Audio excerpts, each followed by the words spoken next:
အချိန်ခရီးသွားခြင်းဆိုတာသိပ္ပံစိတ်ကူးရင်ရုပ်ရှင်တွေထဲမှာပဲရှိတာလားဒါမှမဟုတ်တကယ်လက်တွေ့မှာဖြစ်နိုင်ပါသလား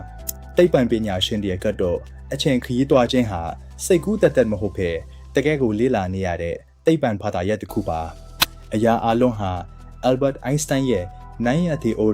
theory of relativity ကနေစတင်ခဲ့တာပါ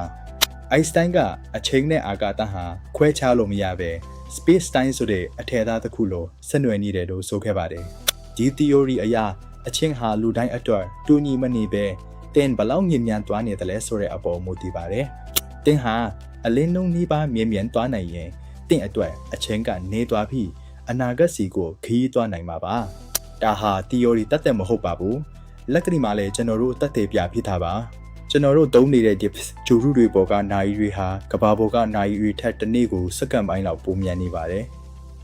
1980ခုနှစ်မှာလေယာဉ်တွေပေါ်နိုင်ရီတင်ပြီးပပြန့်တဲ့စမ်းသပ်မှုမှာလည်းအချိန်ကွာခြားမှုကိုအတည်ပြုနိုင်ခဲ့ပါတယ်ဒါဆိုရင်အတိတ်ကိုပြန်သွားဖို့ကောဖြစ်နိုင်ပါသလားဒါကတော့ပိုပြီးခက်ခဲတဲ့မေးခွန်းပါ Wormholes လို့ခေါ်တဲ့အာကာသထဲကလှုပ်ဝက်ဥမင်တွေဟာအတိတ်ကိုသွားနိုင်တဲ့လမ်းစာလို့သိပ္ပံပညာရှင်တချို့ကယူဆကြပါတယ်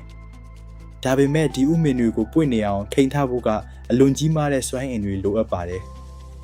နောက်ထပ် theory တစ်ခုကတော့ Tipper Cylinder လို့ခေါ်တဲ့လေပတ်နေတဲ့ဆလင်ဒါကြီးကိုတုံးပြီးအချိန်ကိုကွင်းညွတ်စေတာပါအတိတ်ကိုသွားရမှာအကြီးမားဆုံးပြဿနာကတော့ယုတ်တိမတန်မှုတွေ paradoxes ပဲဖြစ်ပါတယ်ဥပမာတင်ဟာအတိတ်ကိုပြန်သွားပြီးတင်အဖို့ကိုမတော်တဆတတ်မိရင်တင်ဟာမွေးလာမှာမဟုတ်တော့ပဲတင်မရှိရင်အတိတ်ကိုဘယ်သူကပြန်သွားမှာလဲဒါကိုဖြေရှင်းဖို့သိပ္ပံပညာရှင်တွေကစင်ပြိုင်စကြဝဠာ multiverse theory ကိုတင်ပြခဲ့ကြပါတယ်တင်အတိတ်ကိုပြောင်းလဲလိုက်ရင်အတစ်ထက်ပေါ်လာတဲ့စင်ပြိုင် time line တစ်ခုမှပဲပြောင်းလဲသွားမှာဖြစ်ပါတယ်လက်ရှိမှာလဲ quantum physics ကိုအသုံးပြုပြီးအချိန်ခရီးသွားခြင်းရဲ့ လျှို့ဝှက်ချက်တွေကိုဆက်လက်ဖော်ထုတ်နေကြပါတယ်စကြဝဠာဟာကျွန်တော်တို့ထင်ထားတာထက်ပိုပြီးစမ်းကြယ်တဲ့နေရာတစ်ခုပါအချိန်ဆိုတာရှေ့ကိုပဲစီးဆင်းနေတဲ့အမြင့်တဆင်းလို့မဟုတ်ပဲကျွန်တော်တို့မသိသေးတဲ့လမ်းကြောင်းတွေအများကြီးရှိနေနိုင်ပါတယ်နောက်တစ်ချိန်မှာအချိန်ခရီးသွားခြင်းဟာဖုန်းခေါ်တယ်လို့မျိုးလွယ်ကူတဲ့အရာဖြစ်လာနိုင်မလား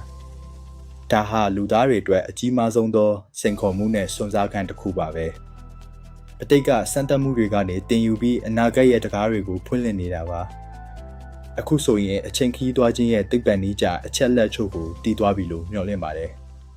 ကျွန်တော်တို့ရဲ့စကြဝဠာထဲမှာလေ့လာစရာတွေအများကြီးကျန်နေပါသေးတယ်တင်သာအချိန်ခရီးသွားနိုင်ရင်ဘယ်ကိုသွားချင်ပါသလဲအတိတ်လား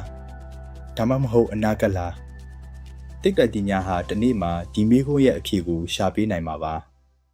ကြည့်ရှုပေးတဲ့အတွက်ကျေးဇူးတင်ပါတယ်နောက်ထပ်စိတ်ဝင်စားစရာသိပ္ပံအကြောင်းအရာတွေမှာပြန်တွေ့ကြမယ်အချိန်ဆိုတာကျွန်တော်တို့ပိုင်ဆိုင်တဲ့အဖိုးတန်ဆုံးအရာပါအကျိုးရှိရှိအသုံးချကြပါစို့နောက်ထပ်ဗီဒီယိုတွေမှာပြန်တွေ့ကြမယ် bye bye